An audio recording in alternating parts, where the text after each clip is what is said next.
This is the Thrive Podcast with Shiloh Missionary Baptist Church. And now, Pastor Fred Jeff Smith. Hello, welcome to the Thrive Podcast with the Shiloh Missionary Baptist Church. I'm Fred Jeff Smith, pastor of Shiloh, and I'm very happy that you chose to either view on YouTube or listen on iTunes. What is our 41st edition of the Thrive Podcast, and I was just told that this is Season 2, Episode 1, so I kind of like the sound of that. Me too. We do thank you so very much for listening and for viewing. It has been a learning experience for me, and I hope that it has been a learning experience for you as well. We do want to remind you that the Thrive Podcast is now 5 days a week, not just one. And so we invite you to listen on iTunes Monday through Friday for new content every single day. And I'm very honored today to have as my guest Miss Medina Perine. Did I say it correctly? It right. All right. Miss Perine is an artist. She has her own show that is touring now on a 30-city tour across the United States of America. She's a native of New Orleans. Boom. Tell us your story. Oh, no, we'd be here all day. Well, give us the abridged version of your story. So if you come see the show, I talk a lot about just my journey, but I talk about it through hair. That was the best avenue I could talk about it through. Okay. Otherwise, it'll be a 9-hour production of when I was born from Brenda and Ronnie and all of that. But to sum it up, my story is I just grew up in New Orleans. I came from two parents who loved each other. I had two older sisters. Both of them, all of us grew up Muslim, right? With the Nation of Islam. Okay. And that was a lot. Growing up in New Orleans was everything was, okay, either you Baptist or Catholic, which one? So when I came in with sweatpants under my skirt, like in school, they were like, what are you doing? And who are you? Do you believe in Jesus? We need to pray for you. And I went through that from probably all the elementary. But through that, I was able to look at things in a different perspective. I would definitely understand the practice, especially if my friends were like having a sleepover. The next day we had to go to church. So I would sit in church and I was like, okay, I get it. This is cool. All right. Everybody stand up and sing. Okay, we still stand up. And if I went to a Catholic church, then like at St. Maria Goretti's church, it was a lot of bending. And, Yes. there was a lot of, the knees was go up. Yes. But I got to learn a lot because I always, my mom was very open with me learning. So that's pretty much me growing up, just being open to other practices of religion and other practices of how people see life. I would just listen and observe people. I was very quiet. Mm-hmm. I was a writer, so I would sit in the back of the class and write poetry. Mm-hmm. And I would like to do things differently. And my teachers would be like, "You're just a strange child. You're smart, but you're strange." Mm-hmm. Like for Black History Month, I remember being Alex Haley because I thought Alex Haley is dope. Like he was able to trace his life story, and then beyond his life, he went back and then wrote a movie about it. I was like, man. Other kids was like, okay, for Black History Month, I'm gonna be Rosa Parks, Right. Martin Luther King. Right. Not to discredit none of these people. They are brilliant leaders, pioneers. However, I thought Alex Haley was dope. Okay. So I came to the school dressed up like Alex Haley and did a speech in poetry. And the rest of the students in the class was like, what's she trying to do? She trying to outdo us, outshine us. And my teachers were so like, just proud. I was like, okay, maybe you should look into doing theater and stuff like that. And I was like, nah, I'm too shy. I don't want to do it. When it came to reading, I was the person they would elect to read to the class. Mm-hmm. And then the class would be like, yeah, let her read it so I don't have to read it. She do it good. That's how they say it, like, she read good. Mm-hmm. So I was a narrator most of the time in like school plays, things like that. But I was too afraid to be an actual character to, act it out. And so one year, this was like my 7th grade year in elementary school, and we got to audition. And so Ms. Richardson was the drama teacher. She was very dramatic, very straightforward. So I did Still I Rise by Maya Angelou, because at the time I read the Maya Angelou book, and I was like, yes, I'm going to just kill it. Then I saw 4 other people do Still I Rise, and I was like, dang. I'm going to try it anyway. And I tried to put my own spin on it. Right. And the drama teacher was like, oh, my God, this is horrible. You were just terrible. Sorry, honey, you're terrible. And I was like, well, I'll never audition again. I will just stick to science and reading, and I'll stay in my corner and write poetry. So that's through elementary and high school. I was in the band. Went to Warren Easton. What instrument? Clarinet. Okay. I tried the trumpet. I was tough. I was like, no. They say you have to have the right lips for it. I've never been able to blow a trumpet. I've tried several times. I can't do it. Can't get a sound out of it. Yeah, I tried. I was like, let me get my Dizzy Gillespie. I tried because I watched that episode of Cosby, and I was like, okay, let me see if I puff my cheeks out, that's going to work. And it didn't happen that way, so. All right. I picked up the clarinet, and my band teacher, Mr. Targano at the time, was like, pretty good at that. Okay. You should stick to that.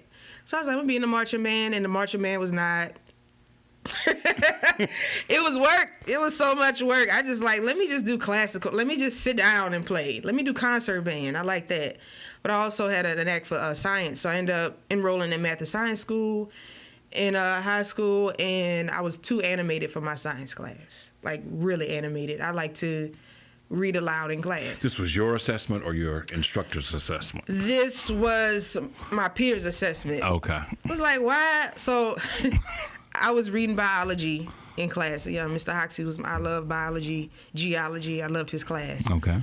So I took that opportunity to read the class as a pastor. I was like, well, in my mind of what a Baptist church pastor would sound like if they were to read about the mitochondria. Help me. Show me. So Share with me. what we're going to do first is we're going to look into the organisms. And when we look at the organisms of the cellular development of life, and then the class would just be sitting there watching me read biology, and Mr. Hoxie would look over his shoulder and just like, that P. Ryan. Thank you. Next, who'd like to read next? And everybody else was like, let her read. You know, and the stuff would stick with me. And my peers would be like, you silly. Are you funny? Or they'll ask me to sing stuff. So I'll be singing stuff in class. And I didn't feel like I was a class clown or anything. Mm-hmm. It was just, if I was close to somebody, I felt comfortable, and we would just chill. We would gel together. Mm-hmm. And that's how I would learn stuff. We would make songs out of it. In gym class, I would make songs about how we didn't like gym class, you know. Do you remember any of them? Nah, I gotta have my friends. It was my friend Eb and Renichas. Me and I'll just be kicking in gym class, making songs. Once we together, it all just click. Okay. So that coming from high school into college, that was the fun part. I was like, nah, I'm not gonna do it. I'm not gonna do theater. I'm gonna be business minded. I'll do hair. I'll stick to that. But my heart was into entertainment. But I wasn't sure if I could match that because I was still kind of shy. I was fun clowning with people, but in my mind I'm like, I'm not good enough. I can't do that kind of stuff. So what marked the transition point where you decided that you could do this? My older sister said that they were doing some film in New Orleans. She was like, why don't we take headshots and do it? And we were laughed out of there because the headshots were terrible. But she was like, why don't you start going to auditions, you know? So I was at the University of New Orleans studying business. And there was these auditions for vagina monologues, and I was like, I'm going to that. Definitely. This is going to speak to me because I happen to have a vagina. Mm-hmm. This is going to be awesome. Mm-hmm. And they kind of was like, oh, you're so cute, and you look too young. And at the time I was 17, I was like, okay, then what do I do? And one woman was in the audition. She said, I think you're fabulous, and I think you need to audition again. Mm-hmm.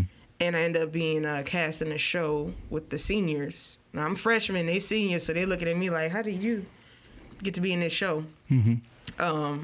But she saw something in me. And during the process, the other cast members saw something in me, and they was like, you're good. Like, you have a lot of potential. You need to keep doing it. Mm-hmm. And so I was like, really? Okay. So I kept going to auditions, took the show to the La Petite Theater in New Orleans and the Tennessee Williams Festival. And other people was like, you're good. And my family was like, you're good. You should keep doing it. I said, really? I got a lot of confirmation. But somewhere in my head, I was just like, all right, maybe they got a point. Mm-hmm. Maybe. I didn't like UNO. I felt that... what about UNO did you not like? I felt like the only black person in the room. There was a time in the classroom where this... I don't know what we were talking about, but this white guy just mentioned, he just said nigga in the classroom. And the teacher didn't reprimand him or say anything. And I was just sitting in the classroom like, did he just say the N-word? And it's only me and two other black people in the classroom. So I'm looking at them and they didn't hear it because they were just in their own world. And I just felt rattled, like something in me was just like, I can't. Mm-hmm. And I'm looking at the teacher like, you just let him say that. And so I didn't know what to say. I don't know why I was just so frozen in the moment. And at that time, you know, I was just transitioning into becoming an adult. You know, I'm in college and I don't have any school teachers telling me what I shouldn't do. So I was just like, okay, I could just walk out of class if I want to. So I did. I just cracked my stuff up and walked out. And I was like, I don't have to deal with this. Mm-hmm. So when I talked to counselors about it, you know, I said I felt like I was disrespected in my classroom, and the teacher didn't say anything. So the counselor, who was also white, was just like, well, I mean, it's not a big deal. I mean, you know, it's just people say things. You can just let it go. And I didn't feel like I can resonate with anybody. So I ended up going to HBCU, Southern A&M in Baton Rouge. And I was excited about that because I was like, yeah, I could be around my peers. They're not going to judge me. It's going to be an easy situation because we're all black. And I really did. I thought it was going to be a breeze, and it wasn't. You still had to work hard. You had to show up to class. The professors was harder. They said, look, you need to show up on time. Right. And I'm like, I still have trouble with showing up on time. I don't know. I try. But at the same time, I knew my professors loved me. They knew how much of a struggle it would be outside of the school, the classroom, which I really appreciated that. What'd you major in when you got up here? Theater. I focused on theater. So you did switch majors? I did. And you thought that it was a beneficial experience? I did. Good. Now, the whole time I complained. The whole time with the process of getting into the HBCU, with getting an award letter, with standing in long lines, with financial aid, all of that just made me tougher. I knew that everything is a process.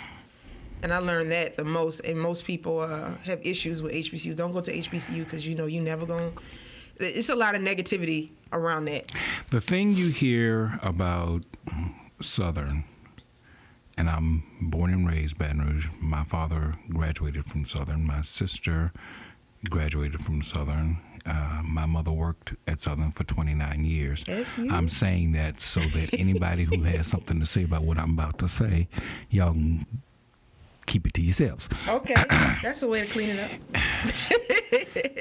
My mother worked in the registrar's office. Right. And then she became the director of admissions for the law center. Right. Southern still doesn't know how to register students without there being a problem. I used to listen to problems at the dinner table. We had to eat dinner as a family.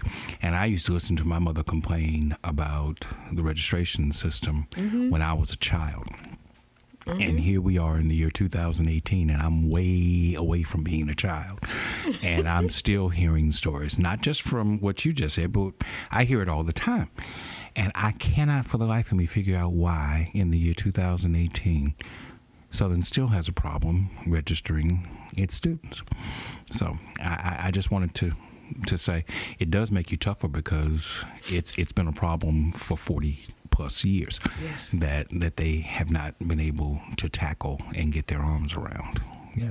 I don't know. My dad, who graduated from Dillard University, he said, "Oh, that's just how it is. That's how it is." And I was just like, "But really? 13 hours to register for school at UNO? It was 2 hours." So you know, I'm glad I graduated from HBCU. always. I'll never take that experience away. I can complain about a lot of stuff, but there was no way I would be where I am if it wasn't for the professors, the student body, the experience. And that experience led me to this experience now. I was working with Terrence Turner. Mm-hmm. I was working with him in this A play. good guy to know. Yeah. Yes. But I didn't know he was going to be all of that. You know what I'm saying? He was just a guy in the show. And we were doing this play called Our Boycott. At the time, Dr. Aileen Hendricks was directing. She felt that the student body needed to write a play about what was going on during the 1950s in Baton Rouge. Mm-hmm. So my friend Katori wrote a play called Our Boycott, and it's about all the people that, either sacrificed a bus ride to work. People walked, people got, shared their cars. And that was a part of history I didn't know existed because it was always Montgomery boycott. Right. But it was all over. People had it was a mini revolution. And a mini revolution is major. Absolutely. It was major. So when we did the play, I met TT. I call him TT because he's just that kind of guy. He was cool. Thank you for sharing that. I don't know what to call him from now on. I call him Terrence, but now I've got a whole new name to call him. TT. Got it. Keep going. Okay, anyway, so he played Reverend Jameson, and his character, it showed the power of what a reverend can have on a community. Mm-hmm. Words, like word power. Mm-hmm. We need it. Like, words beat us up every day. Mm-hmm. And what I loved about the play was we got to share our words. It was from the youth, and the professor at the time just felt like, y'all need to say it. Y'all need to say it how you want to say it. Y'all do it how you want to do it. And that opportunity connected me to lifelong friends to this day. And we still create to this day. That's cool. He introduced me to Dr. Turner, who was his mom, but she also was like really invested in theater, really. And I was like, you living my life. I wanted to have a hair salon. I was going to run my business. My business would be run a salon and then have a theater company and then have people come out and we all just do theater and tell stories. Yeah. And she said, yeah, that's what I do. And at the time, it was just an office. And I saw the whole shift of that office turn into a black box theater. And from a black box theater, now she has a theater company at Cortana. And I was just looking at the whole transition in a matter of, I guess a decade. Yes, ma'am. It's awesome. It is. So it made me feel like anything's possible. Yes, ma'am. And because of that opportunity, I was able to develop my chops as an actor. I did a show, Holdfast Dreams, and Blue Denim, and Old Settler, and she took us to LA to perform for Ruby Dee, and... How was that experience? I couldn't stop crying. I was backstage with, Loretta Devine and Taraji Henson. I'm just looking at all these other actors who are very normal. They're backstage, running their lines, just like me. They have Loretta Devine was backstage scratching her hair, about to put her wig on. And I'm like, they're me. Like, we are all a reflection of excellence. Mm-hmm. I mean, of course, they've been in the game way longer than me, so I'm just sitting there in awe. And we got to perform, and I'm sitting there. Ruby Dee is sitting center stage, and I'm in the front, and I'm performing for her. And at the end, we all get to do a curtain call, like all of us, young actors, older actors, men, women, just holding hands, and we bow to her. And I got to just hug her neck afterwards. The Southern thing, hug her neck. I got to do that. I was like, oh my gosh, you Ruby Dee? She was like, I am. I was like, I got to perform for you. She said, you did good, you sassy. She said I was sassy. And that's... Well, let me ask you this. Did you feel like you belonged in the room? No. Really? I didn't. Was that before or after? Well, now I think I deserved it. Okay. Then no. Then I was just like, I don't know Okay, how I so got here. so you're sitting in the back, and you're sitting with Loretta Devine and Taraji P. Henson, who I would love to meet one day because she's gorgeous. She has so much energy. She's Yeah. spinning around backstage. What's she doing? Okay. She's gorgeous. Forget about the energy part. She's gorgeous. My son and I went to a movie just the other day, and they were previewing some of her movies coming up. And he said, well, they just going to come because Taraji Henson's in it. I said, Indeed. You doggone right they're going to come because Taraji Henson is in it because she's gorgeous. Even though I don't watch Empire because I think it's stupid. But she's gorgeous. But before I can understand you might be intimidated around these veteran actors, after the performance, did you still feel like you didn't belong in the room?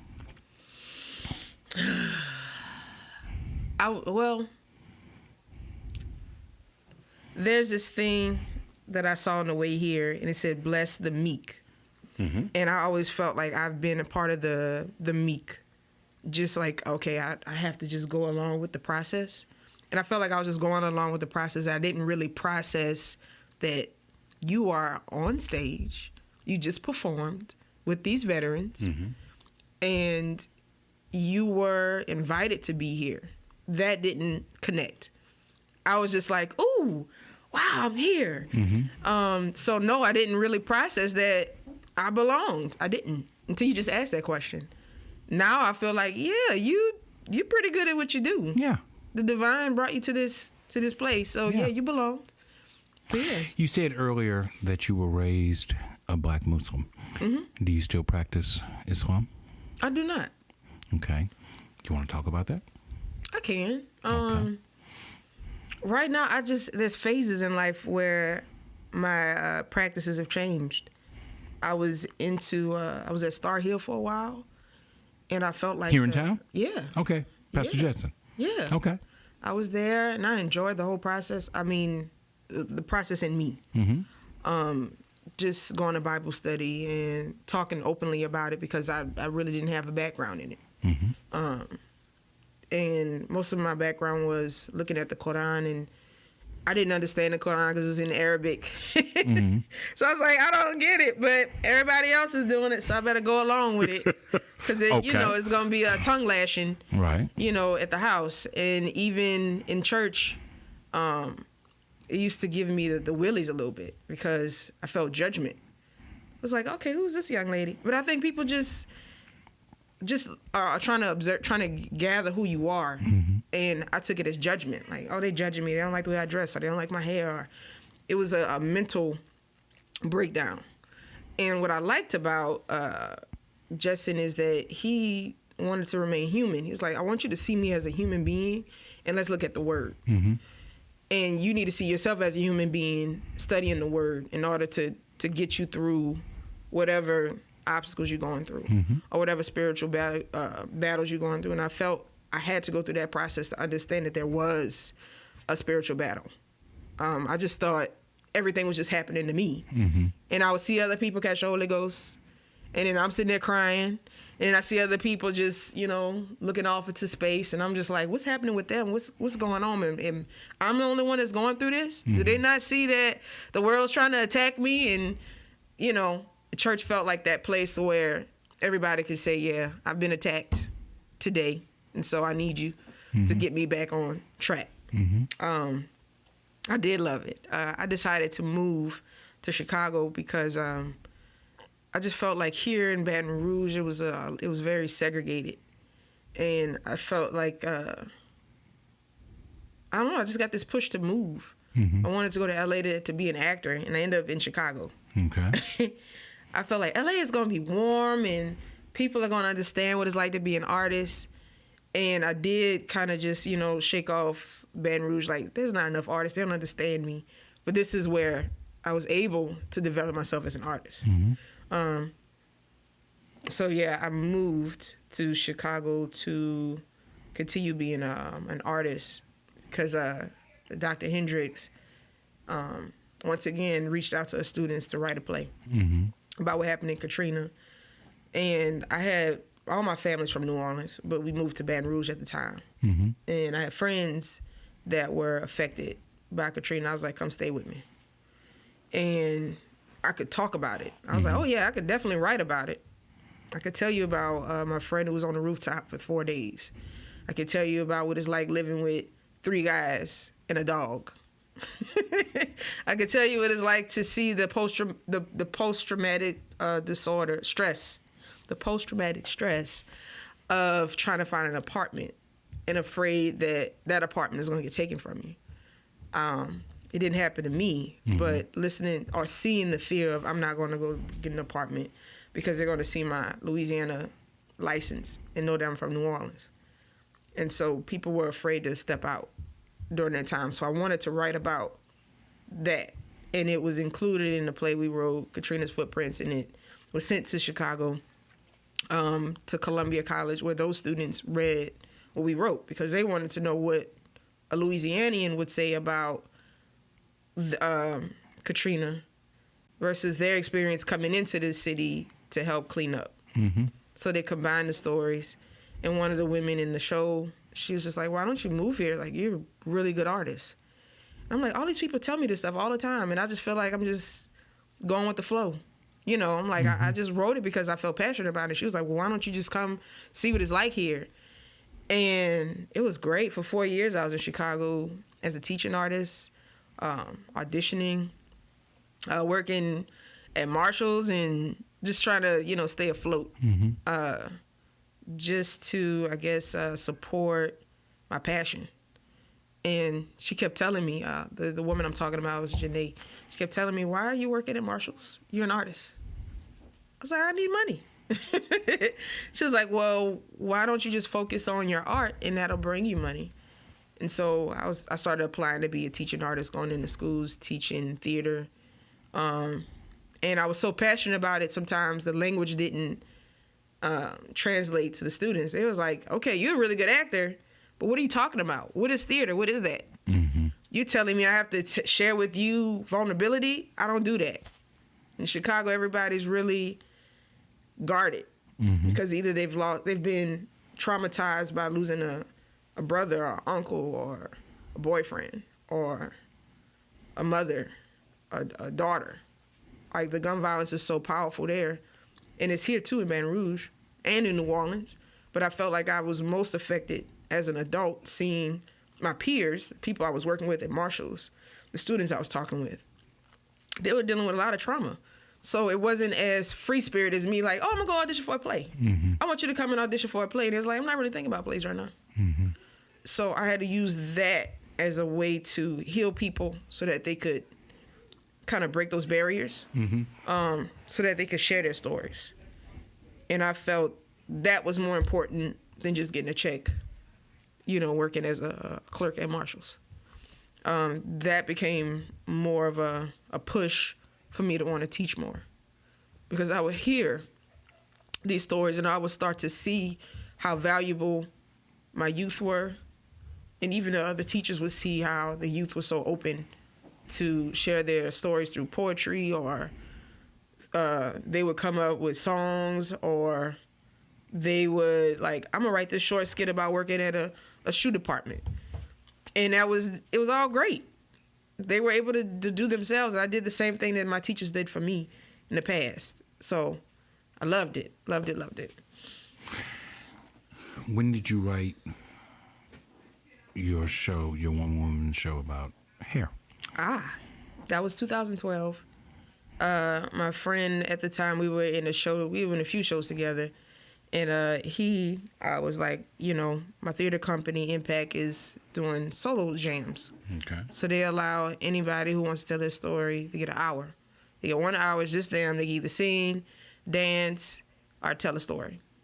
And just submit your stuff. He was like, you don't even have to really submit a play, just tell them you're interested. So I wrote the premise about hair. I was like, okay, I want to talk about hair because I like hair.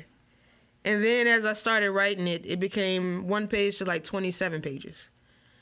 And I was just like, wow. And each chapter was about how I was traumatized by my community based on whatever was going on in my life. And the only way I can control it was through my hair. I can control my ability to be pretty with my hair. I couldn't control other people's attention by changing my hair. Because I felt like I was a puppet sometimes, just doing whatever the teachers tell me to do, or doing whatever my parents told me to do, or doing whatever my peers told me to do in order to fit in. And so that would be my little act of rebellion. But then after a while, I was just like, it's not really rebellion. It's just me just being me. And I don't know why that seems like such a thing.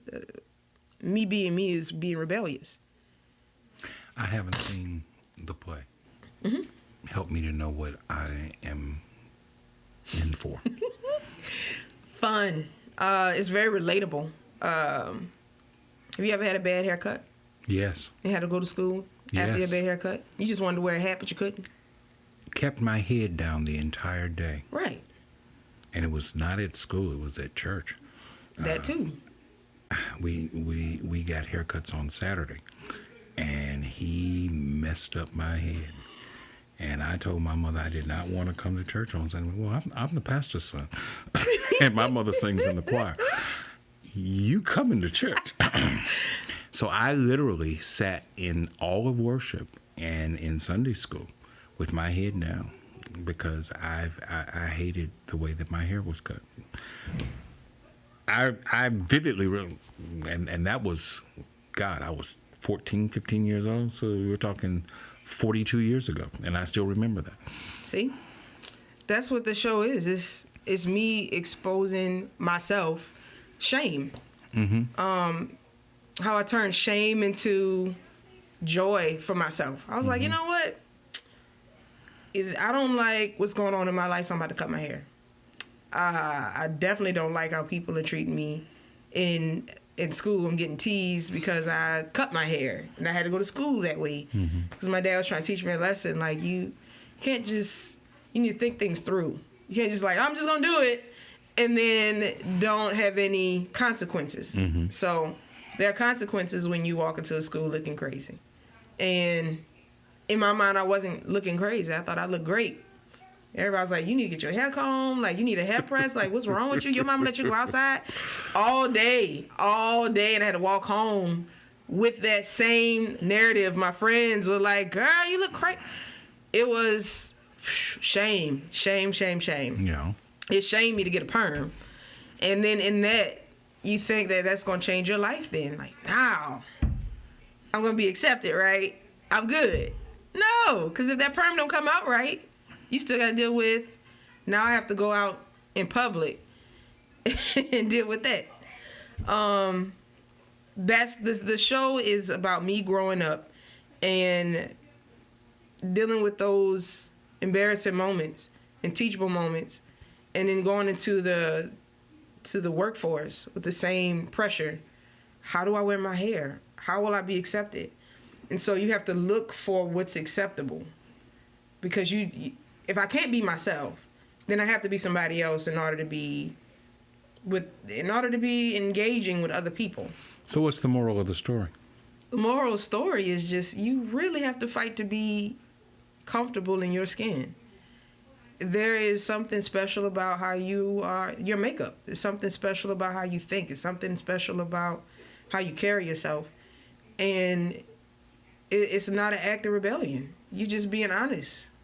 And I feel that somewhere down the road we were taught that we had to be meek.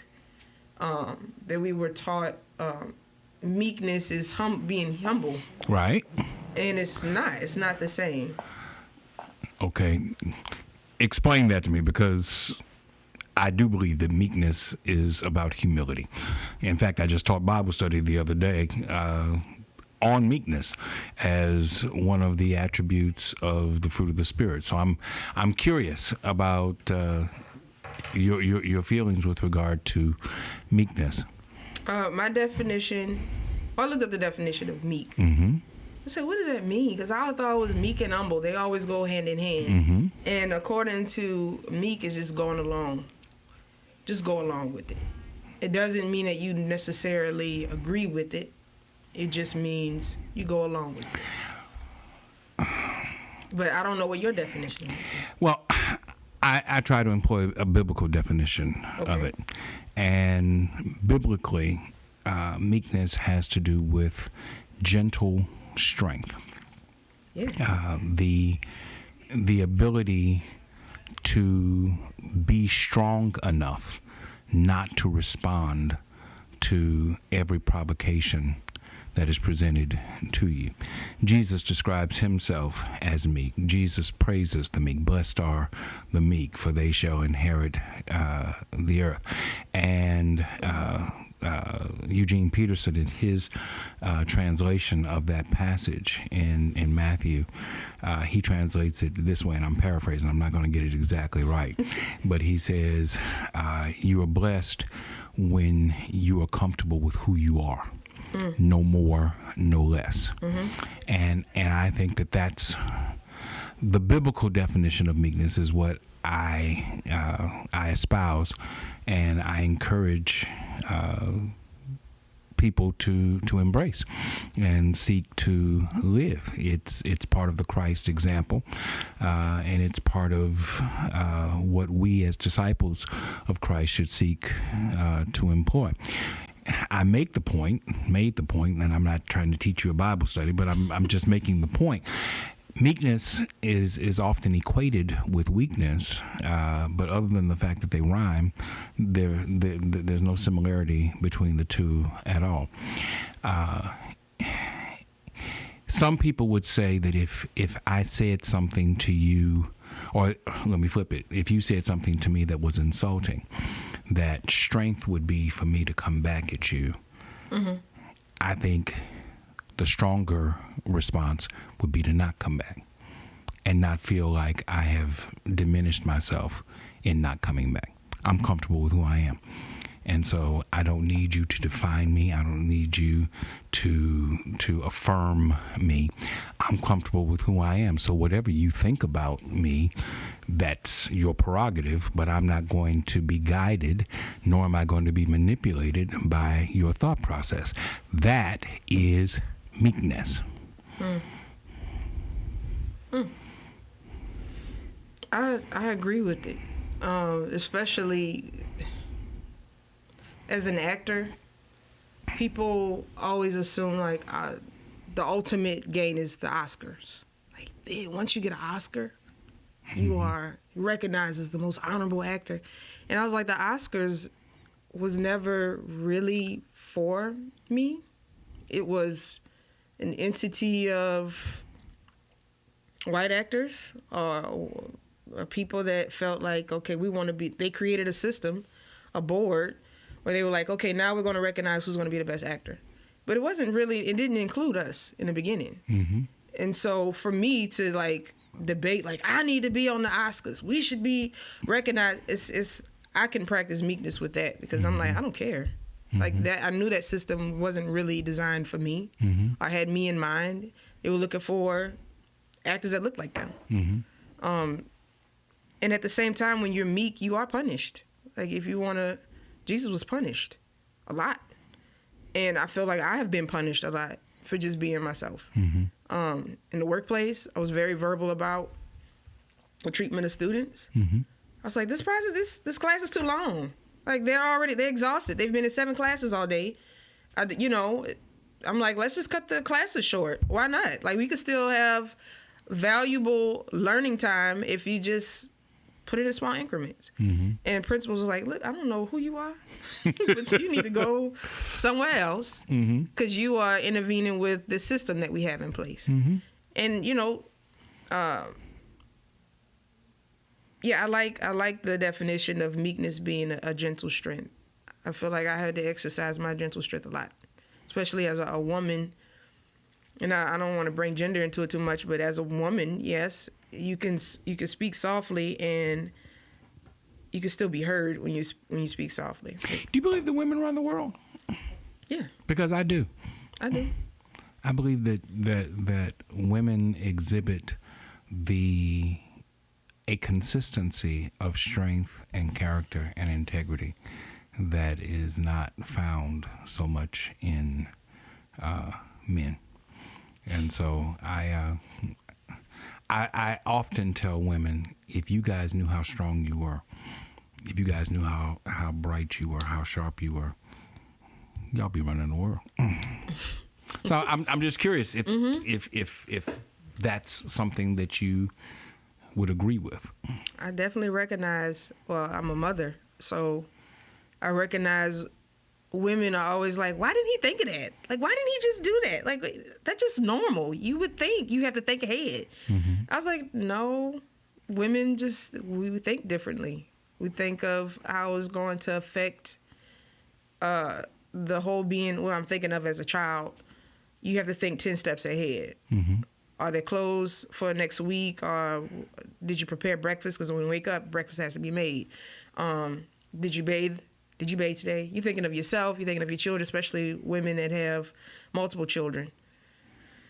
It's just where your brain, the process of where you have to plan, the act of planning, the act of being able to give time and nurturing.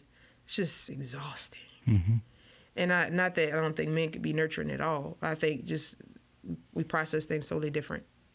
And so if you have the element of nurture, the element of planning, the element of love, the element of selflessness, then you're going to exhaust yourself as a lady. You have to really remind yourself. You have to do a lot of affirming that you're doing the right thing. And you don't see that much on TV.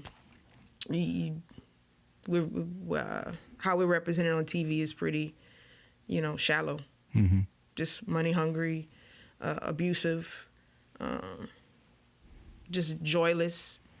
And I remember. Now, you talking women in general or African American women? I'm talking about African American women. Okay. Because when I'm looking for me when I'm on TV. Right. I see other races on TV, but I don't really connect with them when it comes to how I look. I think that's just natural. You're drawn to people that who you look like. Okay. And so when I'm on TV, when I'm watching TV, I'm just like, oh my gosh, it's another fight. It's always abuse, or the idea of being a boss means you have to be aggressive. And that's where the meekness you were talking about. You can be very strong and collected. And there were images of that earlier in TV.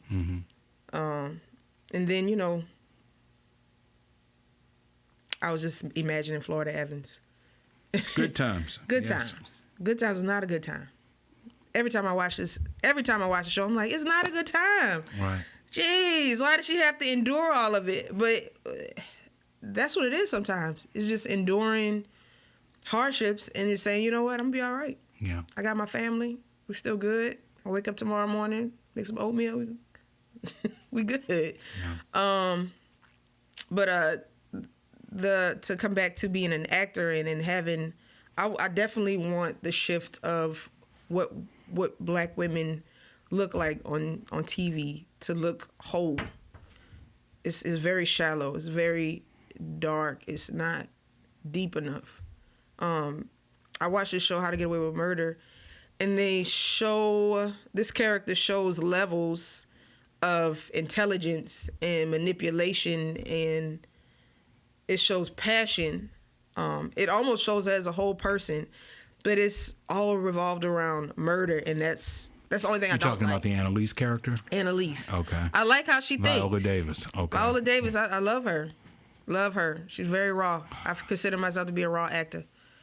But, that's not what the show is about. My show is something totally different. It's just a whole person, me, being very relatable, being very honest about my experiences. I've been sitting here trying to think of the name of it, and it will not come to me. But I recently watched a Netflix movie. Oh, with Sanaa Lathan. Oh, Napoli Ever After? That's it. So it's based on the book. Okay. And I thoroughly enjoyed the movie. And I was just wondering, because they're both about hair, if your one-woman show is in any way similar to that. Yeah. Hers focus is focused on like how it affects a relationship. And I haven't read the book Napoli Ever After, but I'm sure it's similar to that, and that was written in the 90s. My play is definitely relatable because it was honest. The traditions passed from mothers to their daughters. Right. Is your hair, in order to look good, your hair needs to be straight. Right. In order to be presentable professionally, your hair needs to be straight. In order to be accepted by your elders, your hair needs to be straight. Like, you gotta look good. And looking good always meant straight. And that meant that you couldn't swim. That meant you couldn't go outside when it rained. It meant you couldn't sweat. It meant you can't go outside because the humidity is bad, especially in Louisiana. So it became beauty was about pain. Like Beyonce's song "Pretty Hurts." You felt like it was a cost to pay to look good. And I'm like, I had all kind of ideas in my head. I just want to go outside and run, but I knew within those 5 minutes of running outside, my hair was gonna be a puff. So you are familiar with the hot comb? Yes, I talk about that in my play. Okay. How it's gone now. People don't use hot combs unless you just go into a traditionally hairdresser that's just like, nope, I got that hot comb. Well, back when my mother was using a hot comb, she did it herself. She didn't go to a hairdresser. Why she had to do it herself? She would take that hot comb and stick it on the oven. Yeah. On the stove top. Yeah. Man, she got an electric hot comb. Yeah. And then she threw that away. She said it didn't get hot enough, so she went back to the old comb. It gets up to 400 degrees on the stove. Yeah. And I talk about it in my show. Garrett Morgan designed it. He and Madam C.J. Walker were in business together. And so, I mean, he was coming up with all these patents, and she was like, "You, brother, we need to work together." Yeah. In my mind, that's how they were sitting down in the house sipping tea. And she was like, "What else you got? What? You made a hot comb, boy? You about to make this money." Because people are tired. People are tired of they want to just style. I just want to put in a different style. It's just a fro. And braids was just too much, too African, So he came up with the hot comb, and he was like, yeah, it can get really hot if you put it on the stove. 400 degrees. So you were getting third-degree burns. That's why she did it herself. Yeah. She was like, ain't nobody else about to do my hair. I know exactly where my forehead at. So yes, I can see. Yeah. That's what it was. And now my sister, who was raised, of course, with us, and she's now 55 years old, and she just recently went back to straightening her hair because. Then I have to take some responsibility for that. I would fuss at her about her hair not being straight. She came in here just yesterday. Came to this office just yesterday, and she told me, I don't know how much longer I'm gonna be wearing this straight hair.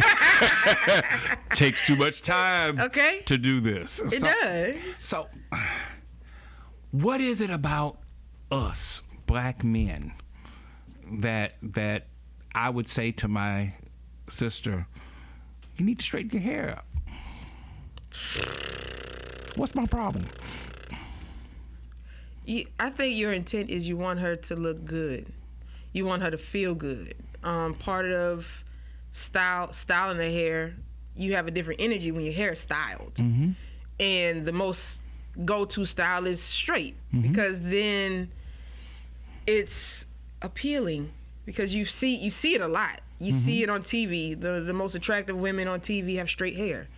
Viola even puts on wigs as Annalise. When she's not Annalise, she has a fro.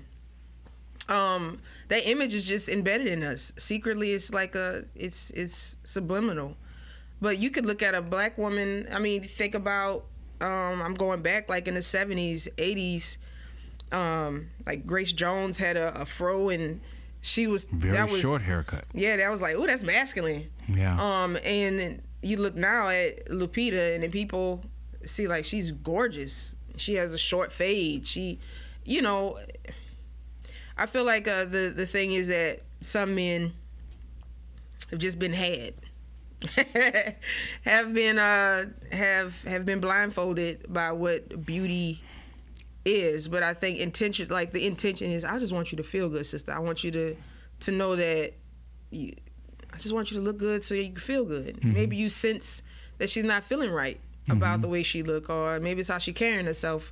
That's why you made the comment. But a lot of men just are repulsed by a woman with a boy haircut. Well, it's not repulsed, but I do find it interesting that I push her to, and true confessions on worldwide podcast, but I kind of I kind of push her to do that because I just think that she feels better, or maybe it's my perception of how she feels. Indeed. When she does that, and maybe I should just stay in my lane and let her wear her hair whatever kind of way she wants to. Yeah, just tell her she look beautiful. You're beautiful, girl. I do think she's beautiful. I love her to death. The idea that the appearance of our hair is an extension of our inner self-esteem and personalities. I find a lot of value in that. I do think that it's also true for men, but not to the same extent. But I do think that it's true for men as well. And how has your play been received as you've gone around to different places? Oh my God, I just did it I did it here in Baton Rouge at the Red Shoes, and it was maybe 30 people, and people were crying. They came up and hugged me. It was like, thank you. Yeah. They were laughing with me. It's very interactive too. So I asked people like, when did you go natural? And some people was like, I ain't natural. Mm-mm. Like, don't judge me because I'm not natural. And it's not a judgment. I'm curious. Mm-hmm. And I want people to get out of their head that this show is not about judging you. I'm coming across like, you need to go natural. Because this woman argued with me. I invited her to my show, and she said, this is about growing locks. I don't like dreadlocks. I said, you don't have to. I'm just inviting you to a show because you can relate to it. Mm-hmm. You've had bad hair days. You've been turned down from getting a job because your hair wasn't straight. You've been teased by what you thought was cute. You thought, the flip with the crinkles and the bun was cute when you walked out the hairdresser, and then your friends look at it like, girl, who did your hair? And then you're like, oh, oh, girl, I just got to go get this done, girl. I was just playing around. That kind of thing. Yeah. I was just like, we just need to it's a sisterhood. And it's not even just sisterhood, but men even can receive the show because they know what it was like sitting in a barbershop. You seeing somebody messing up the dude in front of you here, and you're like, dang, I picked the wrong barber. Like, but you got to go to work or to church, or you have to be around your family, your community family, and they sit there and pass judgment on you, and you can laugh at it or you can be traumatized by it. There's 2 instances where I've heard women decide not to be natural at all because they want a husband. Oh, well, the men I meet would never see me with natural hair. That's the whole premise behind Napoli Ever After. That this woman wants a certain man to be her husband, and she does not feel like he will find her attractive unless her hair is a certain kind of way. And it is promoted by her mother, who pushes this on her. And I found a lot of truth in what I was watching. The play is truthful, is real experiences. And when I talk to people during the show, you see a lot of this. Okay. And even the men was like, yes, I remember my sister getting a perm. Yeah. I got a perm. Like, men was like, I got a perm. I got a texturizer. Yeah. I don't want to get deep, but it's such a problem that it intimidates the Supreme Court that if I decide to walk into a job and say I was discriminated against because I had locks, because at the time I had locks, and I want to press charges on a corporation or a business or whatever about what they're practicing, they brush it away. Supreme Court brushed that whole idea of you're not being discriminatory culturally if somebody that's black or a woman wants to wear hair naturally. Mm-hmm. And I thought that was so interesting. Like, you see that it's an issue. Like, it's an issue. We can't progress in our businesses or in our talents because of hair. So now hair is deeper than just us internally. Other people that are in control of companies have a problem with it. Like, now you're trying to rebel against me. You want to assimilate. Why not? But I have every talent that you need, but now my appearance is making you feel questionable about who you are and what your company represents. So that's another thing about I'm just being myself. I wake up with this texture hair. I wake up like this, and that intimidates you. So who has the real problem? With regard to business and representation, the most immediate response to that or solution to that is black entrepreneurship. There you go. For real. A company feels like it has a right, and I think they do have a right to say, we're a private business. We get to say who represents us.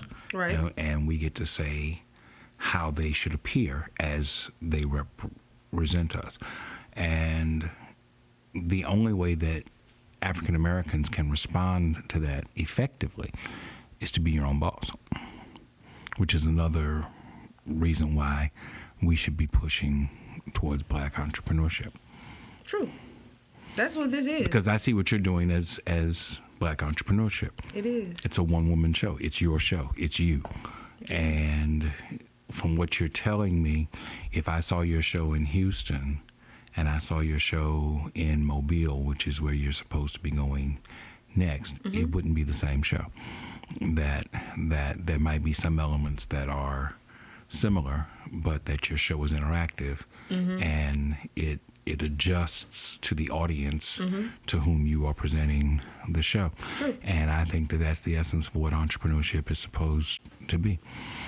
Your adaptability to those to whom you're working. True. I have to cut this short. I know you do. You got things to do. We go. But I want to ask one question. Okay. I think I knew the answer to the question that I normally ask. I always ask people, do you want to stay in Baton Rouge? But clearly you've already left. So the answer, the answer to that question is no. But you have lived in other parts of the country. I have a twist on the question. Okay. You've lived in the West. You've lived in the North, primarily urban metropolitan areas, Chicago, Los Angeles. You're from New Orleans, which when I lived there was one of the most cosmopolitan cities in the world. I never felt like New Orleans belonged to the South. I always felt like it was misplaced. It was more of an East Coast city that just happened to be in South Louisiana. Of the places that you have lived, which place appeals most to you? Do you understand how heavy that question is? Because I'm at this crossroad. That's why I'm touring. Because I'm like, I don't know where I actually belong right now. I love where my family is, but I feel like my spirit is like, okay, go to Chicago, and I love Chicago. I love the support there.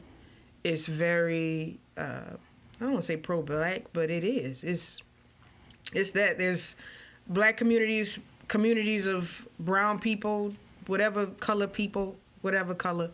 I don't care, but it's just people that see that there should be justice across the board. They actually fight for it.